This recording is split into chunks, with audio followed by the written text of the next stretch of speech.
علوم و معارف کو آسان کر کے سکھاتا ہے مکتب علوم شریعت۔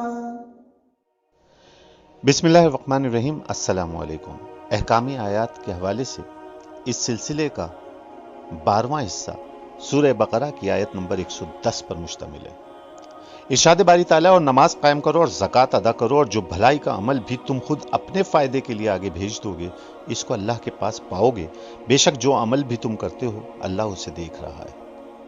اس آیت مبارکہ میں مسلمانوں کو نماز قائم کرنے اور زکوٰۃ ادا کرنے کا حکم دیا گیا ہے۔ نماز، زکوٰۃ، روزہ اور حج اسلام کے بالکل ابتدائی دور کے فرض ہونے والے احکامات ہیں، اور جوں جوں اسلام ترقی کرتا گیا ان کی اہمیت بڑھتی گئی۔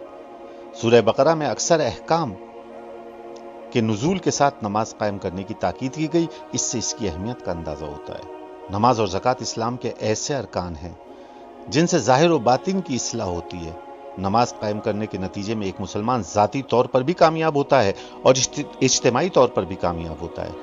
اسلام دشمن قوتوں کی مخالفت پر قابو پانے کے لیے نماز قائم کرنے اور زکوٰۃ ادا کرنے کی اہمیت بہت زیادہ ہے۔ اس سے مسلمانوں کی روحانی اور اخلاقی تربیت ہوتی ہے، جو ایک طرف تو مخالفین کی شرارتوں سے اس کو محفوظ رکھتی ہے اور دوسری طرف ایک جماعت کی حیثیت سے بنیان مرصوص بنا دیتی ہے، جس سے اسلام مخالف ہر طاقت دہشت زدہ ہو جاتی ہے۔ قرآن مجید میں نماز اور زکوٰۃ کو دین کی بنیاد، تربیت اور اصلاح کی اساس اور قوت و طاقت کا سرچشمہ قرار دیا گیا ہے، اور باقی تمام چیزوں کو ان کے تابع کیا گیا ہے۔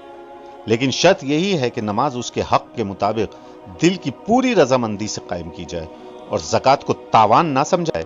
یہ محنت کبھی ضائع نہیں ہوتی، دنیا میں بھی اس کی برکت ظاہر ہوتی ہے اور آخرت میں کامیابی کا دار و مدار بھی انہی پر ہے۔ جو اعمال خیر جس درجے کے خلوص کے ساتھ اس کے حق میں رعایت رکھتے ہوں ادا کیے جائیں گے، ان تمام اعمال کا اجر آخرت میں پورا پورا دیا جائے گا۔